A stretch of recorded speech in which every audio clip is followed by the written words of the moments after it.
Okay, so I learnt to sew from a very early age because my father was a tailor, and I would just follow him around and he would give me scraps of fabric. So I learned how to sew.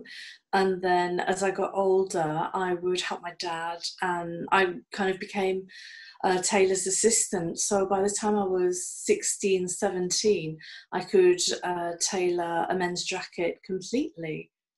And then I went on to get a H&D in fashion, despite my father telling me it was long hours, it was poorly paid. Back then it was just known as the rag trade. He did everything he could to put me off, but you know, it's in the blood. What can you do? And yeah, that's how I got started. Okay, so all my work is client-based now. I have a small studio.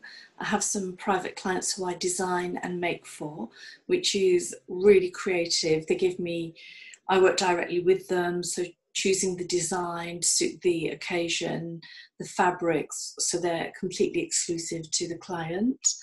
Um, in the past, I've worked for designers such as Alexander McQueen, Jasper Conran, Elizabeth Manuel, Antonio Berardi, Giles Deacon, Christopher Kane, Amanda Wakely, Eli Kishimoto, Preen. I've been working in London since the mid-90s and it's changed considerably. But yeah, I just love it. So when I go in and work for a designer for London Fashion Week or Paris Fashion Week, I go in about 3 months before a collection, and then I work in-house in the studio. So I'm part of the team in the run up to the show, and there's a heavy involvement. You know, sometimes you work directly with the designer on a particular sketch, and I specialize in heavy construction. So lots of corseting, lots of attention to detail. I'm quite a patient person and I actually really enjoy like very fiddly design with technical cutting. So yeah, that's my forte and I love it. So when I'm working in-house with a designer, usually what happens is that the designer works out who's good at bias or corsetry or tailoring, so on and so forth. And then they'll give each sample machinist a set of sketches. So you'll get about 4 or 5 showpieces to make for the collection, tailored to your experience and what you're good at. And then that's how I work within the collection, within the studio for a designer for London Fashion Week. With my private clients, what I tend to do is they'll either have a ball or an occasion to go to. So they might want a dress with a train, or they might want a easy to wear winter coat, for example. So I'll resource fabrics, I'll create a mood board, and that's how we start working together with a private client. I love the whole process. I love sitting down with a client, getting some images to start with. The one thing I never want to do is to copy somebody else's design. I just think that's, for me, that's lazy. So I'll start with an image sometimes or a fabric reference, and then sit with the design with the client, and then we'll go over it. We adapt it to them, to the occasion, finding the fabrics. I have some great contacts that I've built up over the years, and they don't mind dealing with me. I'm small fry, you know, I'm not going to order hundreds of meters. So this is what my clients love as well, that I can get them exclusive fabrics that nobody else is going to be wearing. Yeah. Standout moments for me would be working for Lee McQueen, Alexander McQueen, and doing Paris Fashion Week. The Widows of Culloden collection, it was so creative. And then later on, Sarah Band. And then I did a couple of more collections, but I wasn't there full time, so it's just like dipping in and out. That was an amazing time as well for fashion and for me. You know, just before I left college, I made a list of 3 designers that I wanted to work for. Jasper Conran, where I freelanced for about 13 years.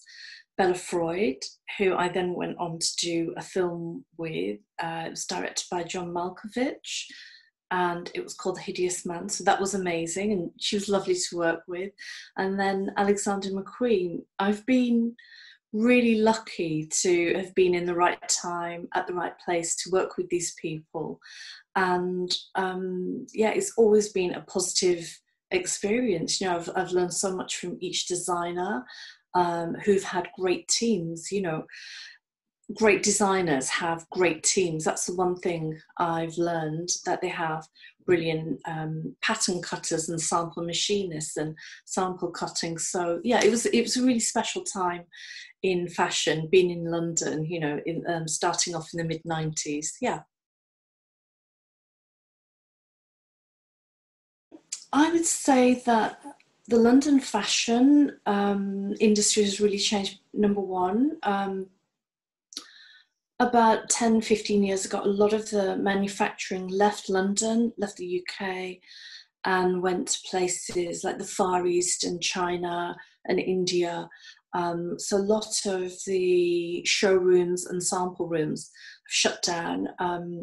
One of the first jobs that I had was as a sample machinist in Oxford Circus. And if you didn't like the company that you were working for, you could just pop out in your lunchtime, walk around Great Titchfield Street, Great Portland Street, Soho, and there was always an advert for a sample machinist, and you could pop in, have a quick chat, go back the next day, do a trial hour, and then yeah, find another job. It was really easy, but those jobs aren't there anymore, and I think it's a real shame, because I started sample machining for a company on the high street, and I had no idea, because I'd trained as a designer, and I didn't know how to manufacture a garment. I could do one-off pieces, but I didn't know about the critical path for a commercial piece of clothing.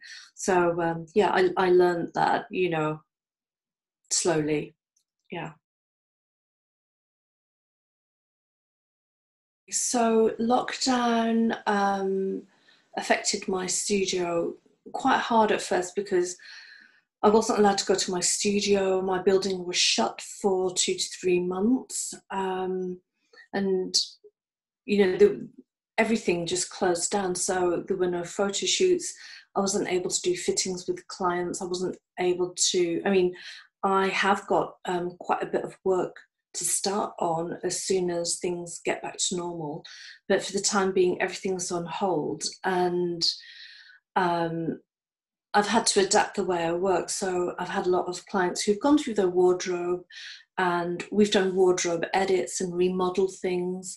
Sometimes they sell a garment on through Vestia, whatever.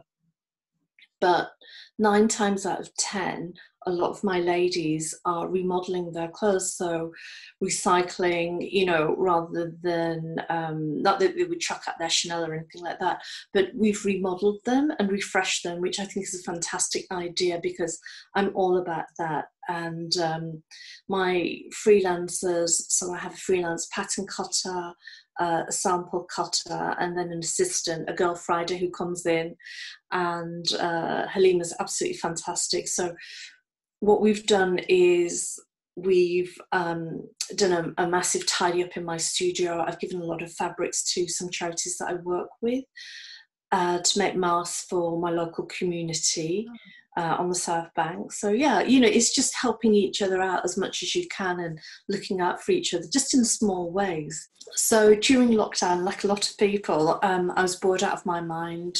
I did get the virus, and my husband, who works for the NHS, I asked him what I could do to help him or his colleagues, whether I could run errands or make masks, whatever.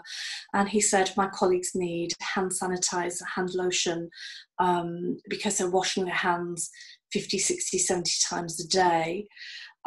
So I contacted my friend Michelle Humphreys, who's an amazing manicurist who I met on the photo shoots that we do together, and she got together with a few of her girls, and we organised in total maybe about 500 tubes of cream for all the London hospitals and hospices, and we were featured in Scratch magazine. And I was bombarded with hand lotions, hand creams, hand sanitizers, hand masks, everything, as well as other treats. And we kind of got these things started. So then people started donating to their local hospitals, hospices, care homes. It was fantastic. It was a really positive thing. So yeah, thank you, girls. So I'm still working with a couple of charities I've worked with since 2012, mentoring young people. It's a really difficult time for graduates, and my advice is build up your skill set, learn how to pattern cut. So one of the projects that I used to set my studio assistants when they first joined me was to get a garment, cut it in half, take one half apart and trace a pattern, look at the construction, look at the stitches, look at the seams.